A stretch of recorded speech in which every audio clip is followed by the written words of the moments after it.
Hello दोस्तों, नमस्कार।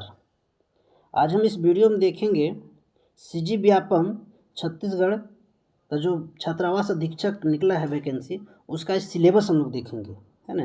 कि किस प्रकार का इसमें एग्ज़ाम होगा, इसमें क्या क्या क्वेश्चन पूछा जाएगा, कौन सा पार्ट से कितना नंबर का रहेगा, तो ये सब आज हम इस सिलेबस में देखेंगे। और बहुत ही अब ध्यान से इस वीडियो को देखिए, क्योंकि आपके लिए बहुत ही लाभकारी रहेगा। क्योंकि किसी भी एग्ज़ाम को आप जब क्रैक करते हैं तो उसके पहले उस एग्ज़ाम के बारे में सिलेबस हमको संपूर्ण जानकारी होना चाहिए कि कहाँ कहाँ से क्वेश्चन पूछा जाएगा। और हमें जानकारी है ही सिलेबस का जानकारी ही नहीं है तो एग्ज़ाम को निकालना थोड़ा मुश्किल हो जाता है। तो चलिए वीडियो का स्टार्ट करते हैं और देखते हैं छत्तीसगढ़ व्यापम छात्रावास अधीक्षक सिलेबस। ठीक है, तो चलिए। तो जो सीजी हॉस्टल वार्डन जो वैकेंसी निकली है 300 पद पे, तो उसका आज हम सिलेबस देखने वाले हैं। तो चलिए शुरू करते हैं, थोड़ी सी कुछ बातें कर लेते हैं। छत्तीसगढ़ व्यापम और प्लस सीजीपीएससी ने मिलकर एक हॉस्टल अधीक्षक के लिए भर्ती निकाली है ना। विभाग से नोटिस जारी 300 पोस्ट का है। इस भर्ती से छत्तीसगढ़ युवाओं के लिए बहुत बड़ी खुशखबरी की बात है ना। इस पोस्ट में हम आपको CG hostel warden exam pattern के बारे में बताएंगे। ठीक है, तो चलते हैं सीधे पैटर्न पर। तो पहली बात, फर्स्ट ऑफ ऑल बात है कि ये एग्ज़ाम जो होगा ऑफलाइन होगा, है ना। कौन सा होगा? ऑफलाइन होगा। ठीक है, ये एग्ज़ाम ऑफलाइन होने वाला है। तो इस प्रश्न में जो प्रश्न पूछा जाएगा हिंदी माध्यम और अंग्रेज़ी माध्यम में। ठीक है, जो आपके पास क्वेश्चन मिलेगा वो दो लैंग्वेज में रहेगा, एक इंग्लिश में रहेगा और दूसरा हिंदी में रहेगा। ठीक है, दो भाषा में ये एग्ज़ाम पूछा जाएगा। और प्रश्न टोटल कितने रहेंगे? 100। टोटल प्रश्न कितना रहेगा, है ना। नंबर ऑफ क्वेश्चन क्या रहेगा? तो नंबर ऑफ क्वेश्चन जो रहेगा प्रश्न 100 नंबर का रहेगा। कितने नंबर का रहेगा? 100 नंबर का। ठीक है, उसके बाद समय कितना दिया जाएगा आपको? समय दिया जाएगा 2.5 घंटा, यानी 2 घंटा 30 मिनट। इतना समय में, इतना टाइम में आपको 100 क्वेश्चन सॉल्व कर देना है। ठीक है, और ये ऑप्शनल रहेगा, जो कि 4 ऑप्शन आपको दिया जाएगा, उसमें एक ऑप्शन सही रहेगा। और ध्यान देने योग्य बात इसमें है कि ये जो एग्ज़ाम होगा इसमें कट ऑफ मार्क रहेगा ना। प्रत्येक गलत पर अंक कटेगा। जैसे मान लिया जाए कि आपने 4 क्वेश्चन सही किया, है ना। 4 क्वेश्चन किया, क्या सही किया, और इसमें एक क्वेश्चन को रॉन्ग कर दिया। ठीक है, एक क्वेश्चन को रॉन्ग कर दिया तो आपका इसमें से एक नंबर कट जाएगा। ठीक है, कहने का मतलब ये हुआ कि एक क्वेश्चन पे आपको एक नंबर मिलेगा। ठीक है, लेकिन अगर एक क्वेश्चन रॉन्ग हो जाता है तो आपको 0.25 नंबर को काट लिया जाएगा। तो इसका मतलब है कि अगर हमारा 4 क्वेश्चन सही होता है और एक क्वेश्चन गलत होता है तो कितना माइनस होगा? 1 नंबर माइनस होगा। कितना नंबर होगा? 1 नंबर। यानी जो एग्ज़ाम होगा वो माइनस मार्किंग है। ठीक है, निगेटिव मार्किंग है। आगे देखते हैं। अब इसमें हम लोग देखेंगे, देखिए इसमें क्या क्या पूछेगा। सबसे पहले कंप्यूटर 30 अंक, है ना, 30 नंबर का कंप्यूटर पूछा जाएगा। हिंदी व्याकरण से 5 नंबर का, अंग्रेजी व्याकरण से 5 नंबर का, गणित से 25 नंबर का। सबसे अगर इस एग्ज़ाम को क्रैक करना है तो आपको गणित पढ़ना ही पड़ेगा। अगर जो भी कैंडिडेट गणित में अच्छा जानते हैं, अच्छा पकड़ है, तो इस एग्ज़ाम को क्रैक कर लेंगे। ठीक है, उसके बाद सामान्य ज्ञान जीके 15 नंबर का, है ना। और छत्तीसगढ़ से जीके कितना पूछेगा, है ना, सीजी जीके 5 नंबर का, और सामायिक 5 नंबर का। ठीक है, और उसके बाद मनोविज्ञान है, बाल मनोविज्ञान। तो बाल मनोविज्ञान समझ रहे हैं, जो बच्चे से जो भी क्वेश्चन संबंधित है, रिलेटेड है, उससे 10 क्वेश्चन पूछा जाएगा। ठीक है, अब देखते हैं आगे। ये तो रहा। अब हम लोग देखते हैं कि कंप्यूटर, तो कंप्यूटर से 30 क्वेश्चन पूछा जाएगा, 30 प्रश्न है। ठीक है, तो 30 प्रश्न पूछा जाएगा जिसमें आपको 15 अंक लाना अनिवार्य है। अब 15 अंक आपको लाना ही है, ठीक है। कंप्यूटर में क्या क्या पूछा जाएगा आप इसमें वीडियो को रोक कर देख सकते हैं ना। कंप्यूटर का परिचय, कंप्यूटर का उपयोग, कंप्यूटर का प्रमुख भाग, प्रिंटर के प्रकार, है ना, इंकजेट, इस प्रकार का जो है ना इंकजेट होता है, लेजर जेट होता है, और ऑपरेटिंग सिस्टम का नाम, है ना, और कार्यालय का उपयोग, इंटरनेट का उपयोग, एंटीवायरस का उपयोग, है ना, मल्टीमीडिया का उपयोग, ये सब आपको सिलेबस है। और इस सब कंप्यूटर में यही से पूछा जाएगा, यही भाग रहेगा, इससे बाहर नहीं रहेगा। इतना आप ध्यान रखेंगे, इतना ही आपको पढ़ना है कंप्यूटर में। और कितना लाना है? 30 नंबर, ठीक है। और भी है ना, मल्टीमीडिया का उपयोग, CDD और गूगल, है ना, अलविस्ता, यूट्यूब, ये सब के बारे में आपको जानकारी रखना पड़ेगा। ये सब कंप्यूटर में आता है। उसके बाद भाग ख, वो भी भाग का देखें। भाग ख में क्या है? तो इसमें हम लोग हिंदी से कितना? 5 क्वेश्चन। कितना हिंदी से पूछा जाएगा? 5 प्रश्न।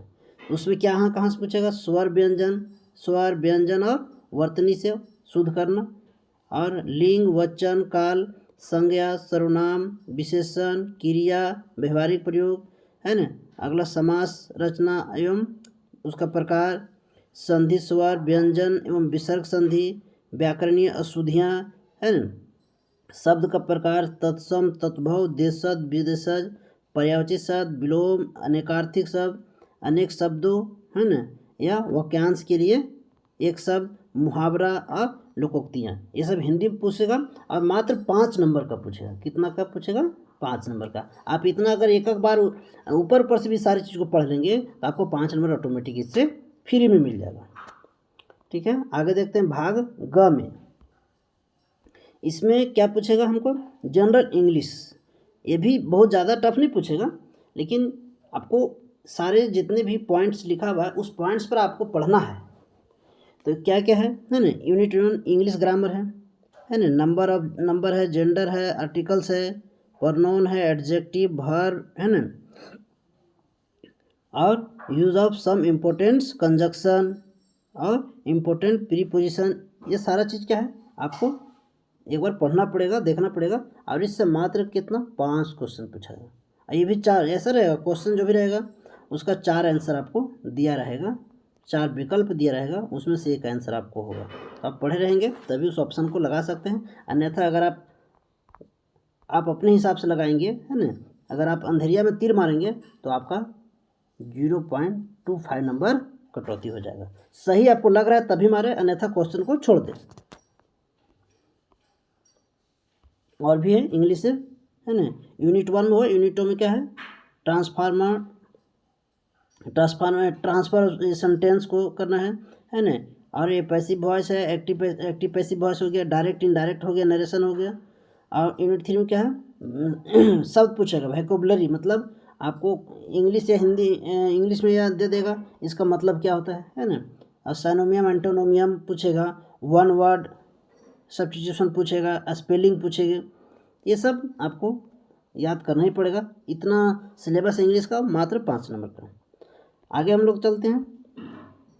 ये है भाग घ, जिसमें मैथ्स है।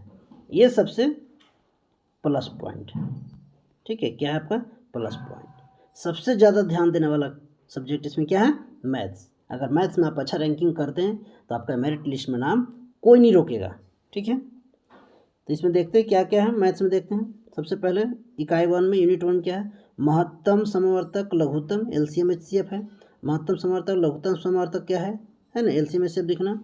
और औसत, एवरेज, प्रतिशत, परसेंटेज, चाल, डिस्टेंस, टाइम, है ना, चाल, दूरी, समय, ये सब आपको पढ़ना पड़ेगा। उसके बाद इकाई और है मैथ्स में, है ना, इसमें है दार्शनिक प्रणाली है, ठीक है, क्षेत्रफल है, आयतन है, दरमियान है, समय का माप है, मैट्रिक्स प्रणाली है, संख्या है, नंबर है ना, पूर्ण संख्या में क्या क्या, पूर्ण, सम, विषम, अभाज्य, ये सब आपको देखना पड़ेगा और पढ़ना भी पड़ेगा। अभाज्य, अवरोही बहुत ही लो लेवल से क्वेश्चन आएगा इसमें, एकदम जीरो से आपको पढ़ना पड़ेगा। उसके बाद साधारण, भिन्न, दशमलव भिन्न, है ना, अब भिन्नों का प्रकार, तुलना, दशमलव को भिन्न में बदलना, है ना, ये सब। वर्गमूल हो गया, स्क्वायर रूट, वर्गमूल निकालने की विधियाँ, गुणनखंड हो गया, है, दशमलव वाले अंकों का वर्गमूल निकालना, ये सब आपको पढ़ना पड़ेगा मैथ्स में। ऐसे 25 नंबर, यानी आपको 25 नंबर इसमें लाना ही है। फिर उसके बाद क्या है, साधारण ब्याज आपको पढ़ना है, क्रय मूल विक्रय मूल पढ़ना है, लाभ हानि है ना, प्रतिशत या रुपयों में व्यक्त करना, अनुपात समानुपात ये सब पढ़ना है, प्रतिशत का जन्म है ना, मृत्यु दर संख्या, ये सब प्रतिशत में आता है ना, जन्म मृत्यु दर जो संख्या होता है, ये सब आपको पढ़ना पड़ेगा मैथ में। यूनिट में क्या है, थ्री में है रेखा से कोण, रेखाखंड है ना, सरल वक्र रेखाएं, कोण पर जो भी एंगल बनता है, समतलीय आकृति, त्रिभुज, चतुर्भुज, वृत्त, ये सब आपको इसके बारे में पढ़ना पड़ेगा। इकाई में 4 में क्या है, समतलीय आकृति का क्षेत्रफल पढ़ना पड़ेगा, त्रिभुज पढ़ना, आयत, समांतर चतुर्भुज है ना, समलंब चतुर्भुज, ये सारे जो 10th बेसिस पर है, एक भी 11th का मैथ्स इसमें नहीं पूछेगा। सारे जो भी हम 10वीं क्लास तक जितना पढ़े हैं वही क्वेश्चन इसमें आने वाला है। इसमें कोष की मांगे, लंबाई चौड़ाई, क्षेत्रफल, घन घनाभ, यही सब इसमें है। इतना पढ़ेंगे तो आपको 25 नंबर मिल जाए। उसके बाद है सामान्य मानसिक योग्यता, रीजनिंग में भी आप देख लीजिए क्या क्या पूछने वाला है ना, तर्क संबंध है ना, संबंध देखना, एनालॉजी, आंकिक योग्यता है ना, यही सब आपको इसमें पूछेगा। और सांकेतिक भाषा, छुपे हुए चित्र, वर्ग, अंक गणितीय, संकारीय चित्रों का मिलान है ना, विभिन्न प्रकार का पैटर्न इसमें पूछेगा। और रीजनिंग से 10 नंबर, ठीक है। आगे हम लोग देखेंगे समान ज्ञान कहाँ कहाँ से पूछेगा, तो राजनीतिक, भारतीय राजनीतिक से पूछेगा, भारतीय इतिहास से पूछेगा, भूगोल से पूछेगा, ठीक है, और भारतीय अर्थव्यवस्था से पूछेगा, समान विज्ञान से पूछेगा क्वेश्चन। और कहाँ से पूछेगा, देखिए अब एक करंट अफेयर है ना, सामायिक घटना करंट अफेयर में आएगा, खेल कूद और देश विदेश, इससे 5 क्वेश्चन। करंट अफेयर से क्या कितना क्वेश्चन पूछेगा, 5 क्वेश्चन याद रखेंगे। उसके बाद छत्तीसगढ़ समान ज्ञान से 5 क्वेश्चन, उसमें क्या क्या पूछेगा, तो छत्तीसगढ़ का इतिहास, स्वतंत्रता आंदोलन में छत्तीसगढ़ का क्या योगदान रहा, छत्तीसगढ़ का भूगोल है ना, जलवायु, भौतिक दशाएं, जनगणना, पुरातत्विक एवं पर्यटन केंद्र, छत्तीसगढ़ का साहित्य, संगीत, नृत्य, कला, संस्कृति, जनेऊ, मुहावरे, हाना व लोकोक्तियाँ। और क्या पूछेगा, छत्तीसगढ़ की जनजातियाँ, विशेष परंपराएं, तीज त्यौहार, छत्तीसगढ़ के जितने तीज त्यौहार हैं, परंपराएं, सबको पढ़ना पड़ेगा। छत्तीसगढ़ का अर्थव्यवस्था, वन एवं कृषि है ना, छत्तीसगढ़ के प्रशासनिक ढांचा, स्थानीय शासन एवं पंचायती राज, छत्तीसगढ़ के उद्योग, ऊर्जा, जल, खनिज संसाधन है ना, छत्तीसगढ़ की सामायिक घटना, यानी छत्तीसगढ़ का भी करंट अफेयर, छत्तीसगढ़ का भी क्या पढ़ना है, करंट अफेयर पढ़ना है। इससे आपको 5 क्वेश्चन पूछेगा। कितना क्वेश्चन, 5 क्वेश्चन, ठीक है। अब हम बाल मनोविज्ञान से देखेंगे, तो बाल मनोविज्ञान से कितना क्वेश्चन पूछने वाले हैं, 10 नंबर का, एकदम इजी है। ये सब लोग इसको एक बार अगर इस चैप्टर को पढ़ लेंगे सभी लोग का 10 नंबर आ जाएगा, ये कन्फर्म है, ठीक है। क्योंकि बाल हम लोग भी बचपन देखे हैं, क्या क्या अनुभव होता है, कैसे बचपन, अभी हम बचपन के बारे में सोचते हैं तो लगता है ना हाँ ये चीज़ गलती करते थे, नहीं करना चाहिए, तो ये सब, ये 10 नंबर ऑटोमेटिक सब लोग ही लेंगे, ठीक है। तो यही रहा आज का सिलेबस, और इसी पैटर्न पर आप अपना एक टारगेट बनाइए और पढ़िए। सिलेबस को आप जहाँ भी पढ़ने बैठे वहाँ सिलेबस को प्रिंट आउट करवाएं, उसको चिपका लें और सिलेबस वार पढ़ाई करें, तो ऑटोमेटिक इस एग्ज़ाम को आप क्रैक कर लेंगे। तो इसी शुभकामनाएं के साथ आज का ये क्लास हमारा समाप्त करते हैं। धन्यवाद।